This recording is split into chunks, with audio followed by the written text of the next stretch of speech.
biasa, selalu ada hikmah. Masya Allah, luar biasa ya. Seru banget obrolan kali ini dengan narasumber yang luar biasa. Tapi kalau pengen tanya lagi, prestasinya nggak habis-habis nih. Mas Alfian, buku apa yang ditulis? Bisa nulis buku gimana itu? Aduh, ya kemarin itu sebenarnya kan keresahannya karena udah jadi pegawai negeri gitu ya. Pemerintah menerima disabilitas. Nah, PR-nya adalah ketika sudah masuk, orang nggak ngerti disabilitas ini harus diapain gitu loh.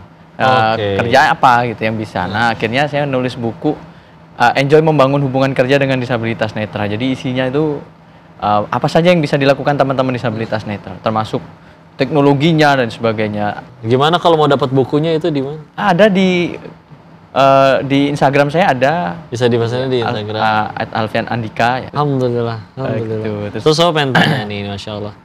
Di Indonesia ini gimana menurut Mas Alfian? Fasilitas publik bagi yang tunanetra udah bagus atau belum? Apa yang perlu ditingkatin? Udah jeblakin aja Mas di sini. Ya, kalau dari pengalaman saya itu memang masih belum bagus sebetulnya gitu. Ketolong orang-orangnya, banyak orang baik aja sebetulnya bantuin. Iya.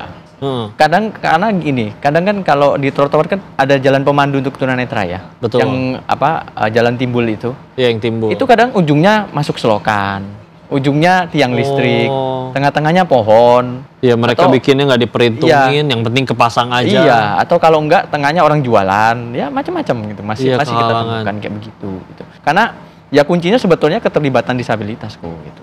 Iya, udah pernah selain yang itu ya, yang kereta. Iya. Dari pemerintah udah pernah diminta belum untuk terlibat? Kita harus ngembangin fasilitas apa lagi nih? Enggak. Belum. Ada. Makanya aku. Selama ini perusahaan transportasi yang ngontak saya cuman kereta api. Ya Allah. Yang saya ngikutin terus. Jadi kalau ada yang error itu saya cuman DM ke KAI. Tuh, Bang, ini error. Woi, yang mana yang error? Nah, kita benerin bareng-bareng gitu. Sampai sekarang masih kontakan sama teman-teman di kereta api. Saya minta motivasinya Mas Alfian buat semua yang nonton tuh ke arah kamera. Lurus aja ya, silakan. Kasih pesan, motivasi buat yang di sana generasi rebahan, generasi mager. Yuk biar tertampar, terkecut. Yang pertama saya ingin bilang, apa yang terjadi dengan diri kita itu yang tanggung jawab adalah kita sendiri dan ya kita sendiri. Orang tua itu nggak ngikut-ngikut, udah. Orang tua itu PR-nya cuman mendoakan dan membimbing gitu ya. Gitu. Selagi itu sudah dilaksanakan, nyalain mereka ya. Jangan pernah nyalain mereka gitu.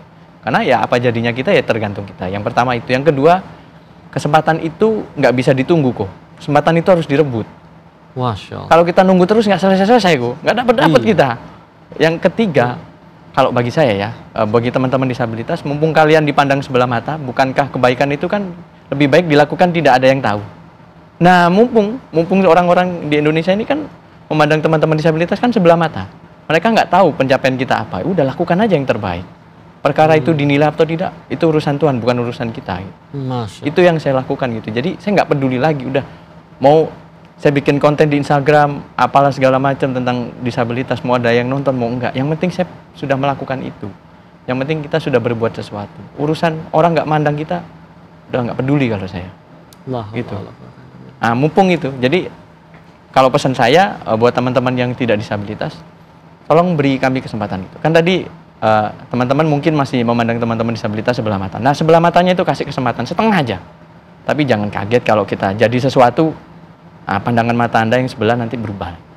Masya Allah, luar biasa. Alhamdulillah, makasih banyak Mas Alfian. Sama-sama. Masya Allah ya. Alhamdulillah. Satu, seharusnya kita yang iri dengan beliau karena salah satu pintu dosanya tertutup. Banyak orang naudzubillah gagal ke surga gara-gara ya pintu dosa yang satu ini, penglihatan beliau ditutup, tapi akhirnya tetap berprestasi.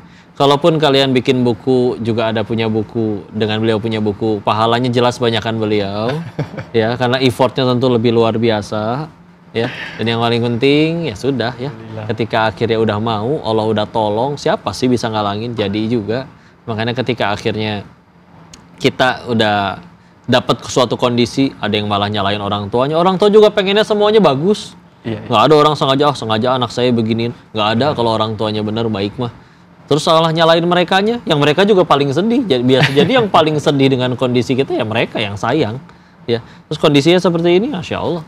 Kalau Allah udah tolong, tetap mulia, tetap berprestasi, tetap jadi manfaat, tetap jadi orang hebat. Amin. Maka hey kamu ya, organisasi rebahan, yuk bangun, ngapain aja, ayo berkarya, tiru beliau, sehingga Bismillah mudah-mudahan masa depan kita yang kita damba-dambakan kan tergantung kita hari ini ngapain aja. Jadi jangan rebahan aja, yuk buktikan.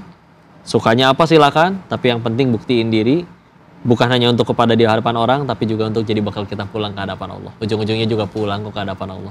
Dan mudah-mudahan kita dikumpulkan gak cuma di sini, tapi juga nanti di surganya Allah. Barakallahu fikum. Jangan kemana-mana, tetap selalu di acara Sah untuk mengambil hikmah-hikmah terbaik. Dan kita akan ketemu lagi di episode selanjutnya. Sah, selalu ada hikmah. Assalamualaikum warahmatullahi wabarakatuh.